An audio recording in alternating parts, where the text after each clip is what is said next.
beautifuls, this is Aromie here, and welcome back to Changeling. We are here currently sitting out on the front porch. I guess we're gonna finally woke up myself to stop the sleepwalking. So we are here, about to go inside, and I believe Spencer is gonna catch us. My feet were freezing. Well, the rest of me was freezing too, really. My pajamas weren't really made for midnight jaunts into the woods in late October. I was actually pretty sure they didn't make pajamas for that. Casting a final glance towards the trees, I headed back inside. Whether it was just sleepwalking or not, I couldn't help but wonder why my unconscious self was off to in such a hurry sometimes. Then again, maybe that was a question that I didn't want an answer to. I had a feeling that whatever I was doing, it wasn't going for a late night pizza run. I stepped into the kitchen and shut the door, latching the dead bull. I turned to the stairs, planning to go crawl in bed and spend the rest of the night freaking out. Spencer! Of course. Shoot, I said that way louder than I intended. Damn it, why was he standing right behind me, and how did he manage to sneak up on me so silently? Was he a freaking ghost? I lowered my voice to a hiss. What are you doing? I was just about to ask you that. I was just getting fresh air. Outside? Is there another place to get fresh air? Open your window? Hey, don't criticize my need for the occasional relaxing scent of pine in the backyard. No point in lying about it this time.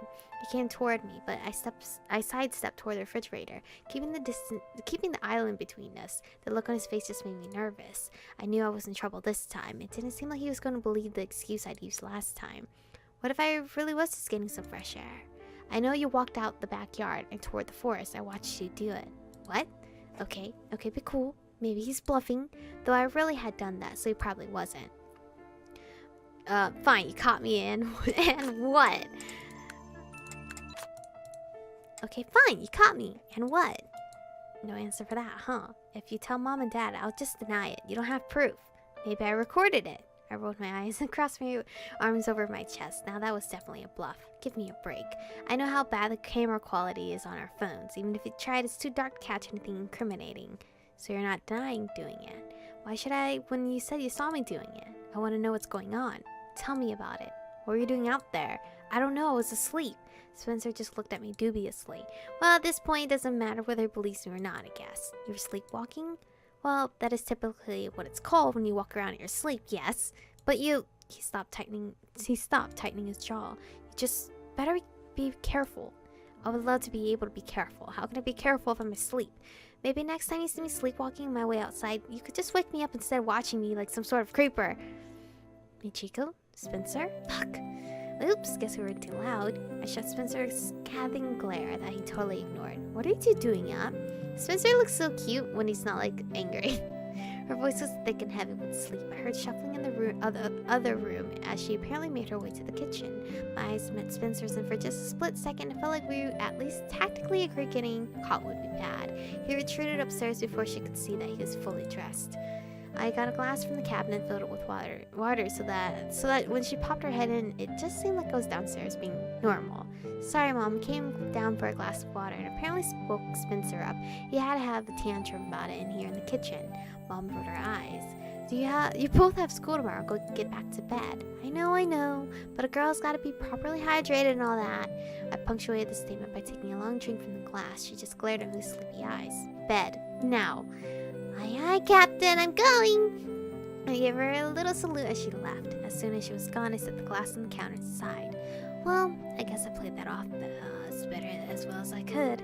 I finally retreated back up to my room. As soon as I shut the bedroom door, I sank to the floor, gripping my head as my brain tried to wade through everything that had just happened. Shoot! He saw me doing it. What now? What if he really did tell Mom and Dad? They'd make me see a specialist, and there might be tests and sleep studies, and I had no idea how any of that would possibly go. What happened when a regular doctor did a CT on a fairy brain? I had no idea. I couldn't imagine it ending well. Oh man, this sucks. The time I'd been in the center of a weird incident, there had just been the media and rumors to deal with. This time there were agencies and cranky library wizards. I didn't want to deal with any of it. I've been down that road, and it was just full of drama and frustration. I dragged myself to bed and wrapped myself into my blankets. I was so tired, but I didn't sleep for the rest of the night.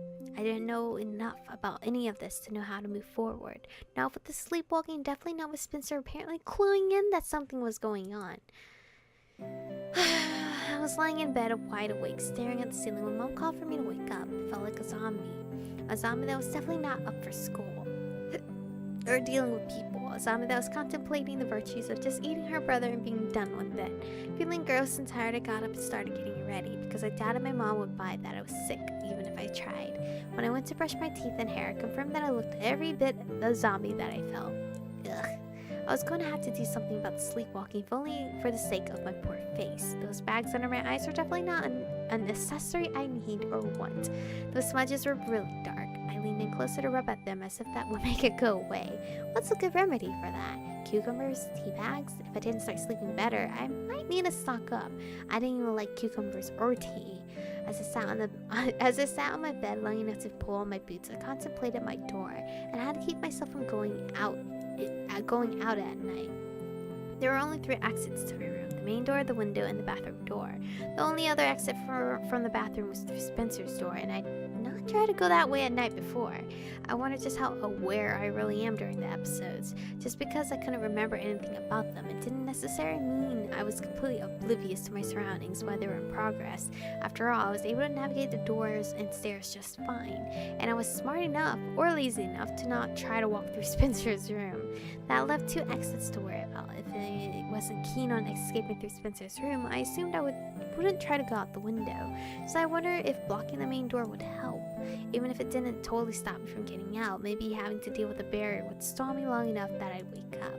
But what could I use that Mom wouldn't pay attention to? Perhaps something in my sleepwalking self would stumble over or get tripped up on. I rubbed my face tiredly. Man, I never thought I'd be sitting on my bed trying to come up with ways to outsmart myself. I was so preoccupied with those thoughts as I got the rest of my things together and started down the stairs. To my never-ending joy, I got to the kitchen in time to see the little brownies dragging Spencer's car keys toward the foyer. Oh, great! Part of me wanted to find a way to make it stop doing that, just because Spencer was blaming me for it, and that was really irritating. The other part really wanted Spencer to have suffer. He definitely deserved it. Well, I mean, I said that, but in the end, did he? Something happened to him 5 years ago. Wait, can I skip this? No, I can't. Something that resulted in him being partially blinded, and something that probably had to do with me being Fae, if I was being totally honest with myself. And now I was wandering around at night, which probably did look pretty weird. I joined a weird club at school as well. As frustrated as I was with him, there was part of me that did understand how things must have looked from his angle. Even last night, he totally seemed taken aback by the idea I might be sleepwalking instead of, I don't know, doing something shady. Given our history, he probably had every reason to think I had evil secrets. I mean, the secrets I had weren't evil, but they were secrets. And how was he to know? Oh God. How was he to know they weren't evil since they were, well, secret? I wish I could just tell him everything. That would make life so much easier for both of us, but there were rules. Stupid vague rules that were apparently especially stringent, because Faye was involved. I let out a long sigh as I heard his feet thundering downstairs. He burst into the kitchen. Our eyes met briefly before he went toward the foyer. Neither of us said a word, and I wondered if telling him everything really would make everything easier. It was nice to think that, but I couldn't really say how he'd handled the news that magic was real and his sister was a fairy. Probably not well. I hadn't handled it well, and I was way more reasonable than he was. I huffed another sigh as I poured myself a cup of coffee. Good morning, honey. I took a sip as I watched her come in and start getting her things together for work. Morning. You look tired. Yeah. I feel like you haven't been sleeping well the past few days. Yeah, not really. Too much going on, I guess. I know it's probably been a big adjustment. New house, new school. Well, it's not new exactly, but even so, you have to catch up on everything you've missed so far. Oh, that's right. And you joined that club, didn't you? What was it again? Paranormal something? Paranormal. What kind of what? Why is this a choice? Paranormal Mysteries Club. Right. You know, I had no idea you were interested in that kind of thing. I can't skip apparently, but we already read all this. She was a good mom. Not perfect, but still a good mom. I suddenly remember William telling me that his mom passed away, that he hadn't known her. I paused on the steps and dropped my things and ran back inside, and before Mom could say anything, I hugged her tightly. Thank you. Just randomly, thank you. She hugged me back gently. Well, that's what I'm here for. She released me and smiled. Now perk up and have a great day. I guess my mom was worried about me. I'll try. Snatching my stuff off the porch, I went to take up position by the fence where I normally waited for Hallie. Her car wasn't in sight, so I pulled out my journal and quickly scrawled an account of what had happened last night before I forgot the details. At the very least, in addition to my researching, I wanted to be sure I kept track of all that weird stuff happening. I didn't know if it would come in handy, or if there was value in it. But it was also somewhat cathartic to keep a record of it all. Since no one could read the journal anyway, I might as well write it down. When I heard the sound of Allie's car coming, I quickly put the journal away. She pulled to a rolling stop and I hopped in right away. We rode in the silence for a few minutes. You look tired. Yeah, so I've heard. I feel like that's starting to become the official morning greeting when someone sees me. Sorry, but you really do look pretty exhausted these days. Maybe I need to start making use of some concealer to hide the circles. You could just make an effort to get better rest. That's not always something you can make an effort to do. I wasn't getting lousy sleep because I wanted to after all. Want to talk about it? Well, what the fuck? What are these choices for? I'm gonna tell her about my sleepwalking. The hell? Maybe I should just tell her, but carefully. I didn't want to dump the whole thing on her just yet. I didn't want to worry her, and I definitely didn't want to kick up a fuss. I mean, she's our best friend. Why wouldn't I tell her? I'd had enough of being the center of a fuss. Besides, if she didn't seem bothered by it, maybe it meant there was really nothing to worry about. I took a deep breath. Well, honestly, I've been sleepwalking since we moved back, and it's kind of stressing me out. I made that sound so much less problematic than it actually is. I looked at me curiously, her brow furrowed. Sleepwalking? Yeah, you know, like waking up outside my room and stuff. Well, that's scary. Like, waking up where? I hesitated. Maybe I'd just leave out that it was usually outside for now. Baby steps. You know, like, I woke up standing in the kitchen once. Whoa, weird. Have you told your mom? No, I don't want to worry her. You know how she is. Yeah, I should probably take you to like 5 neurologists in one day. Yeah, I'm not doing that. I don't know a lot about sleep disorders though. When did this start? Well, it was right after we moved back here. Maybe it's just stress. I thought that too. You don't look like you believe that. I don't know what I believe about it. I just know that, well, Spencer caught me last night, and of course it was the end of the world because it clearly means I'm up to something. What would you be up to while asleep? That's what I said. But I kind of worried that maybe I was like talking about the club or something, or being a fairy. I don't know. I'm just worried. Yeah, but if you're asleep, even if you're walking around talking about being a fairy, who would take that seriously? Spencer? Okay, fair point. But even if he jumped on that as some sort of evidence that something abnormal is going on, hearing you say something weird and assuming the worst is different than having irrefutable evidence something weird is going on. It's not like the sleepwalking is because you're fae. Of course not. I mean, probably, right? I've never heard anything about a sleepwalking fairy. Well, me either, but look, even if Spencer caught you sprinkling fairy dust around the kitchen one night, I don't think he'd actually exactly go around telling people. I know that, but it would still be bad if we found out about all this, right? He told me I couldn't legally tell my family. If the sleepwalking is just making him more suspicious, it's still a problem. I worry about him snooping around and find out more.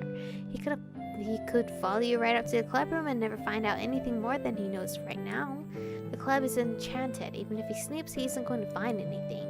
I know that you've said that before, but I've never seen the protection aspect of that enchantment in action. The idea of him poking around just makes me nervous. Well, it shouldn't. If by the chance the spell didn't work and Spencer saw something out of the ordinary, it would probably mean that he's a cryptic too. Then we'd just tell him the truth. Don't say it like it's that simple. Yo, Spencer will be mind the fuck blown. Like, holy hell. Hey, I've been thinking we probably need to check him to see if he's a cryptic. I told you that. I just haven't had time to look into it yet. I know. Look, you're overthinking this. Worst case, he snoops, he sees something, and Violet gets involved and makes him forget. Best case, he doesn't snoop at all. People sleepwalk all the time. Nothing paranormal about it. At this point, with the way the conversation had gone, I didn't know how to tell her that I thought that maybe there was actually something paranormal about it. Yeah. Look, you're going through a lot. It's an adjustment, a sometimes stressful one, I know. But don't make it worse by worrying about things that may not even happen, okay? And I'll tell the others to keep an eye out for Spencer. If anyone sees him lurking around, they can just gently encourage him to stop.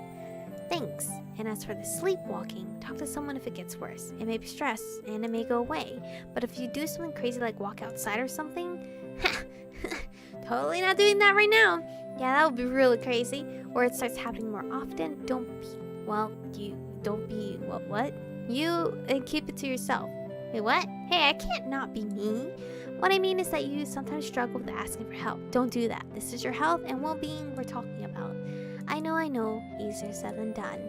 I know you don't want to worry people, especially with my history of worrying people. It's not going to be like that this time. Yeah. Hallie pulled into the parking lot and hopped out. Before going into the school, she leaned down and stuck her head in the car. You sure you're going to be okay? Yeah, I think so. Go inside before you're late. She slammed the door and waved as she headed into the building. A few minutes later, I was at my locker dropping some things off and grabbing a few books. I twisted my neck slightly, trying to work out the stiffness as I shut the door. Out of the corner of my eye, I caught a flash of movement down at the end of the hall. I turned that way automatically, expecting whatever it was to keep out of my line of sight like they usually did. Just to my surprise, instead of some unidentifiable wiggly shape, it was William? I was legit scared it was going to be that black blob from Danny's route. I was going to be so scared. He was down at the far end of the hall with his back toward me. He was walking slowly, stopping every few minutes to check the floor in front of him and behind him. What's he doing? From where I was, admittedly quite far away, the floor looked fine, but I had the strangest mental image of him following footprints or something. At least that's what it looked like to me. Weird. I kind of wanted to go see what he was doing, but I pulled my phone out and checked the time. Just a little over half an hour before class started. Should I waste precious research time or not? Oh, fuck. Oh, well. I'm way over time anyway. We're gonna find out in the next episode. Wait, am I, like, saving over? I think I'm saving my files incorrectly. I am. Saving it all over the place currently. But anyway, we're gonna just stop right here. And, honestly, I don't know what choice to pick, because I feel like we're bugging him too much. But I don't know if we should be bugging him more just because of his personality, that we just had to force ourselves into his life. I don't know. But anyway, thank you guys for watching today's episode. Stay beautiful, and I'll see you guys in the next one. 혼자 주저앉아 생각만 커져가 언제부터